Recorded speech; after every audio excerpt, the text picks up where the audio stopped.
America ఏడుపు ఈరోజు స్పష్టంగా తెలుస్తోంది. భారతదేశాన్ని ఇబ్బంది పెట్టడానికి కారణాలు అనేకం ఉన్నాయి. భారతదేశం ఇంతకు ముందులా కాదు, చెప్పిన మాట వినడం లేదు, డీల్స్ కుదుర్చుకోవడం లేదు.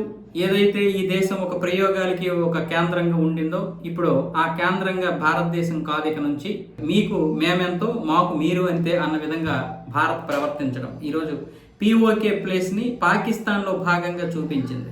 అక్కడ భారతదేశం దీన్ని తీసేసి అది పాకిస్తాన్దే అన్న విధంగా పిఓకేని అయితే చూపించడం జరిగింది. అంతేకాకుండా 8 సంవత్సరాల క్రితం ఇదే ట్రంప్ ఏదైతే యుఎస్ పసిఫిక్ కమాండో ఉందో దాని పేరుని యుఎస్ ఇండో పసిఫిక్ కమాండోగా మార్చాడు కదా.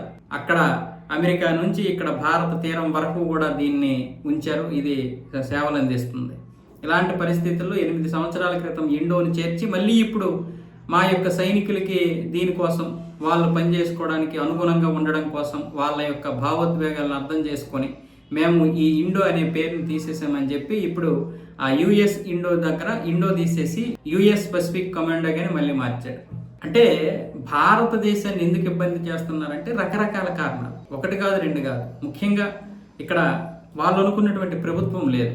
రాహుల్ గాంధీ మీద కూడా వాళ్ళకి కోపమే.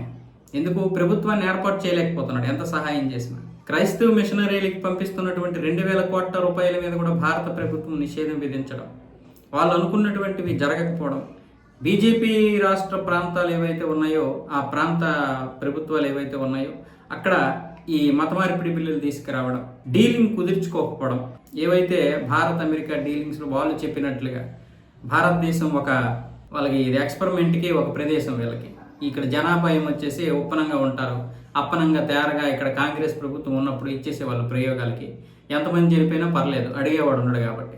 అది సక్సెస్ అయితే ప్రపంచ దేశాలన్నింటికి పంపించుతారు, సక్సెస్ కాకపోతే దాన్ని అక్కడ బ్యాన్ చేస్తారు. కానీ ప్రయోగం ఎక్కడ? భారత్లో చేయాలి.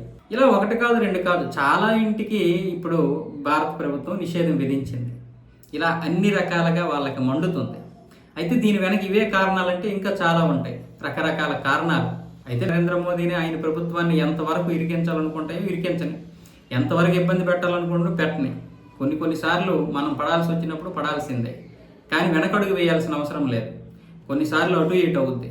భారతదేశం ఎలాగైనా సరే చైనాలాగే అభివృద్ధి చెందకూడదు అనేది అమెరికా యొక్క ఉద్దేశం. వాళ్ళు ప్రతిసారి అదే చెప్తున్నారు. అప్పుడంటే మాకు తెలివిగా చైనా అభివృద్ధి చెందింది, సూపర్ పవర్ దేశంగా ఎదిగింది. ఆ ఒక్క దేశం ఎదిగితేనే మేము భరించలేకపోతే మళ్ళీ ఇప్పుడు పక్కనే మళ్ళీ అంత జనాభా కలిగినటువంటి దేశం భారతదేశం కూడా అలా ఎదిగిందంటే ఇక మేము తట్టుకోగలమా? మమ్మల్ని ఎవడైనా దేకుతాడా? యూరోప్ దేశాలే ఇప్పుడు మీ వైపు వస్తున్నాయి. అలాంటిది భారతదేశం చైనాలాగా ఎదిగితే ఆ యూరోప్ దేశాలు కూడా మమ్మల్ని దేకము అన్న విధంగా ఇప్పుడు అమెరికాకి అర్థమయ్యి మొత్తానికి అస్సలు ఏ అవకాశం దొరికినా వాడుకుంటూ ఈ విధంగా ఇబ్బందికి గురి చేస్తుంది. చేస్తే చేయని